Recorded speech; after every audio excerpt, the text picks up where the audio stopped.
Radhe Radhe everyone, welcome back to my channel.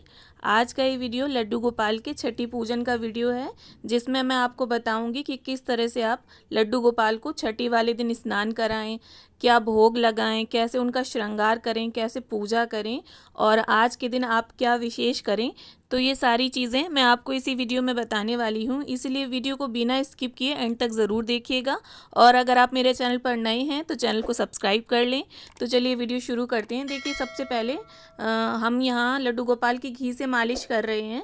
यहाँ पर मैंने गाय का घी लिया है, अगर आपको वो मिल जाता है तो बहुत अच्छी बात है, वरना आप बादाम का तेल ले लें या जैतून का तेल ले लें या नारियल के तेल से भी आप मालिश कर सकते हैं। इस तरह से देखिए, हल्के हाथों से हमें मालिश करनी है लड्डू गोपाल की। ठीक उसी प्रकार से जैसे हम छोटे बच्चे की मालिश करते हैं, वैसे ही मालिश करें आप। और कुछ विशेष उपलक्ष्यों पर, जैसे जन्माष्टमी पर, छठी पर उनकी, और या एकादशी पर, इस तरह से मैं मालिश कर लेती हूँ। और ये फिर देखिए, उपटन बनाया है मैंने यहाँ पर। यहाँ मैंने बेसन, गाय के कच्चे दूध का और हल्दी थोड़ी सी डाली है, इस तरह से उपटन बना लिया है। अब हम साबुन का तो यूज़ करेंगे नहीं उनको नहलाने में, इसलिए इस तरह से उपटन लगाकर इसके बाद हम नहलाएंगे उन्हें। इस तरह से एक बर्तन ले लिया है मैंने और उस पर चंदन, अष्टगंध चंदन लेकर और थोड़ा सा गंगा जल इसमें मिला लिया है मैंने। और यहाँ पर स्वास्तिक बना रही हूँ मैं। और फिर स्वास्तिक पर इस तरह से एक तुलसी की पत्ती रखकर मैं यहाँ पर लड्डू गोपाल को विराजित कर रही हूँ। आप चाहें तो जो नहाने का जल होगा, इसमें भी तुलसी पत्ती डाल सकते हैं। देखिए, अगर आपने जन्माष्टमी मनाई है तो लड्डू गोपाल की छठी मनाना तो बनता ही है। जन्माष्टमी के ठीक छठवें दिन लड्डू गोपाल की छठी मनाई जाती है। फिर ये देखिए, इस तरह से हम पंचामृत से अभिषेक कर लेंगे लड्डू गोपाल का। यहाँ मैं पंचामृत शंख में डालकर अभिषेक करा रही हूँ। और फिर इसके बाद ये देखिए, गंगा जल मिला लिया है मैंने पानी में, और फिर उसके बाद उसे स्नान करा लेंगे हम लड्डू गोपाल का।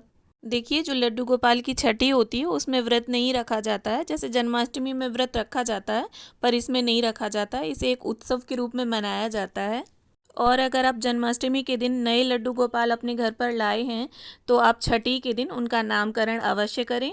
आज के दिन आपको जो भी उनका नाम उचित लगे, आपके मन में जो भी नाम हो उनका, जैसे मुरलीधर, कान्हा जी, लड्डू गोपाल, कई नामों से पुकारते हैं हम लड्डू गोपाल को। तो जो नाम आपके मन में हो, आप आज के दिन वो नाम रख लें। इस तरह से देखिए, इत्र की मालिश करने के बाद हम उनका श्रृंगार कर लेंगे। और आज के दिन आप पीले वस्त्र जरूर पहनाएं और कोशिश करें कि लड्डू गोपाल की छठी वाले दिन उन्हें नए और पीले कपड़े आप पहनाएं, पीली पोशाक पहनाएं। जो पीला रंग होता है वो बृहस्पति ग्रह को मजबूत करता है, इससे आपका और आपके परिवार का गुरु ग्रह मजबूत होगा। और आज के दिन आप जो भी संबंध उनसे जोड़ना चाहते हैं वो आज के दिन जोड़ सकते हैं। जिस भी रूप में आप उनकी सेवा करना चाहते हैं, चाहे वो बेटे के रूप में हो, मित्र के रूप में हो, भाई के रूप में हो, या स्वयं प्रभु के रूप में आप उनकी सेवा करना चाहते हैं, तो आज के दिन आप उनसे वो संबंध जोड़ सकते हैं। इस तरह से देखिए, उनका श्रृंगार करने के बाद हम उन्हें आसन पर इस तरह से बिठा लेंगे।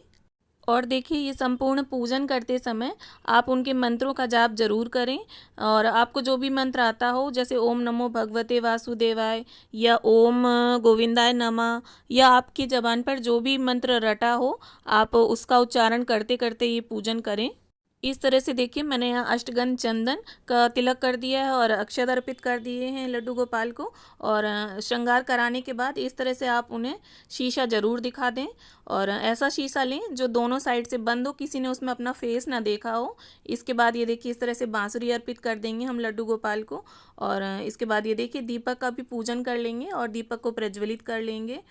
और आज के दिन आप एक काम ज़रूर करें, अगर आप अपने घर में लड्डू गोपाल पहली बार लाए हैं और उनकी छठी मना रहे हैं, तो आज के दिन आप अपने घर की तिजोरी की और मेन डोर की चाबी उन्हें अर्पित करें और ये बोलें कि प्रभु, आज से इस घर की बागडोर आपके हाथों में है। फिर इस तरह से देखिए, अब हम कान्हा जी को भोग समर्पित कर देंगे। आज के दिन विशेष रूप से कढ़ी और चावल का भोग लगाया जाता है। यहाँ मैंने कढ़ी चावल और खीर और माखन का भोग रखा है, और ये कुछ मिठाई का भोग भी रखा है। और जो भी ऋतु फल हो आपके पास, आप वो रख दें। और इसके बाद ये देखिए, सभी भोग में आप तुलसी का पत्ता डालना बिल्कुल भी ना भूलें, क्योंकि उसके बिना हमारे लड्डू गोपाल भोग नहीं लगाते हैं। और एक चीज़ का आप विशेष ध्यान रखें, लड्डू गोपाल को भोग लगाते समय आप उन्हें आसन पर बैठाएं, झूले पर ना बैठाएं। और भोग लगाने के बाद आप चाहें तो उन्हें झूले पर बिठा सकते हैं। इसके बाद अब हम लड्डू गोपाल को काजल लगा लेंगे। आप चाहें तो नया काजल लें, यूज़ किया हुआ काजल ना लें। या इस तरह से देखिए दिए के ऊपर चम्मच को इस तरह से उल्टा रखकर इस तरह से भी काजल लगाया जाता है। हमारे यहाँ छठी तक छोटे बच्चों को ऐसे ही काजल लगाया जाता है। तुरंत दिए के ऊपर चम्मच को उल्टा करके तुरंत की तुरंत ही गरम काजल लगाया जाता है। इसे काजल को पारना बोलते हैं।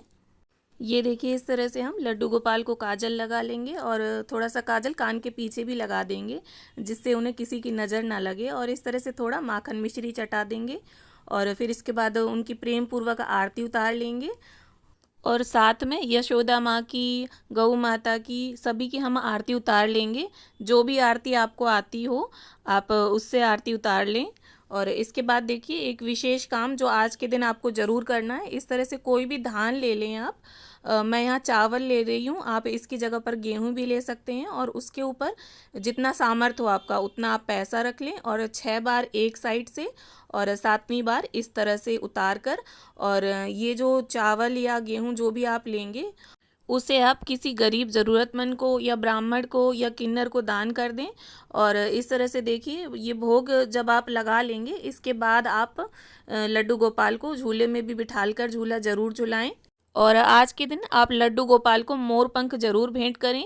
मोर पंख समर्पित करने से हमारी कुंडली में जो शनि और राहु केतु की जो दशा होती है उसमें सुधार आता है। आशा है आप सभी को वीडियो ज़रूर पसंद आया होगा। वीडियो अगर अच्छा लगा हो तो इसे लाइक करें और शेयर कर लें उन लोगों के साथ जिन्हें इस तरह की जानकारी की ज़रूरत है। और मेरे चैनल को सब्सक्राइब करना बिल्कुल भी ना भूलें। तो मिलते हैं अगले वीडियो में, तब तक के लिए राधे राधे।